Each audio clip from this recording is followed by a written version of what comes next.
Person, horn silver, Ruby silver और lunar caustic में क्या समानता है? उत्तर इनमें रजत होता है। अगला प्रश्न, जीवाश्म ईंधन के उदाहरण दीजिए। तो कोयला, डीजल और पेट्रोलियम। अगला प्रश्न, क्लोरोफिल किससे संबंधित है? तो यह है मैग्नीशियम से। अगला प्रश्न, मच्छर भगाने वाली दवा में सक्रिय रसायन है? तो यह है एथिलीन। अगला प्रश्न है, आग बुझाने वाले यंत्र में कार्बन डाइऑक्साइड किस अभिक्रिया से पैदा होती है? तो ये होती है सोडियम बाइकार्बोनेट तथा तनु सल्फ्यूरिक अम्ल से। अगला प्रश्न, क्या लकड़ी एक जीवाश्म ईंधन है? उत्तर नहीं। अगला प्रश्न है, तांबा, जस्ता और निकिल किस सिल्वर में उपस्थित होते हैं?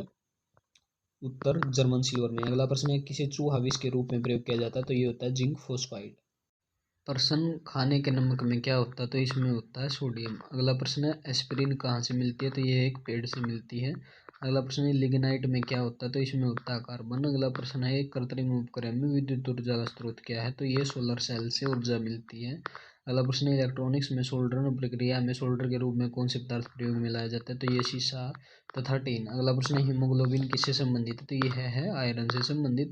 अगला प्रश्न, वायु क्या है? तो यह एक मिश्रण है गैसों का। अगला प्रश्न है, वनस्पति तेल से वनस्पति घी बनाने में प्रयुक्त होने वाली गैस कौन सी है? तो यह है हाइड्रोजन।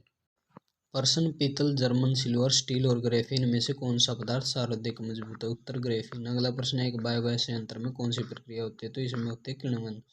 अगला प्रश्न, टांगा किसकी एक मिश्र धातु है? तो यह टीन और शीशे की मिश्र धातु है। अगला प्रश्न, अंगूर के रस में कौन सा अम्ल होता है? तो इसमें होता है टार्टरिक अम्ल। अगला प्रश्न, वह हैलोजन जिसका उपयोग पीड़ाहारी की तरह किया जाता है? तो ये होता है आयोडीन। अगला प्रश्न, वायु प्रदूषण में कौन सा रक्त धारा को दुष्प्रभावित कर मौत उत्पन्न कर सकता है? तो ये होती है कार्बन मोनोऑक्साइड। अगला प्रश्न, धातुओं के टुकड़ों को टाका लगाने वाला मिश्रण किसका बना होता है? तो ये होता है टीन और शीशे का।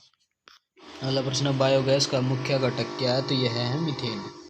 प्रश्न, कोयला, कच्चा तेल और प्राकृतिक गैस कहलाते हैं? उत्तर जीवाश्मिक ईंधन। अगला प्रश्न, सोडा वाटर में कौन सा अम्ल होता है? तो इसमें होता है कार्बोनिक अम्ल। अगला प्रश्न, क्या ग्लाइसिलीन ऑप्टिकल सक्रिय है? उत्तर नहीं। अगला प्रश्न, ग्रेफीन किससे बनता है? तो यह बनता है केवल कार्बन से। अगला प्रश्न, गोताखोरों द्वारा गहरे समुद्र में सांस लेने के लिए ऑक्सीजन के साथ किस गैस को मिश्रित किया जाता है? तो ये किया जाता है हीलियम को। अगला प्रश्न है, गोबर गैस का मुख्य तत्व क्या होता है? तो ये होता है मीथेन। अगला प्रश्न, लाल चींटी काटने पर कौन सा अम्ल छोड़ती है? तो ये छोड़ती है फॉर्मिक एसिड। अगला प्रश्न, ऑप्टिकल सक्रिय के उदाहरण दें। तो ये है एलानिन और सेरीन।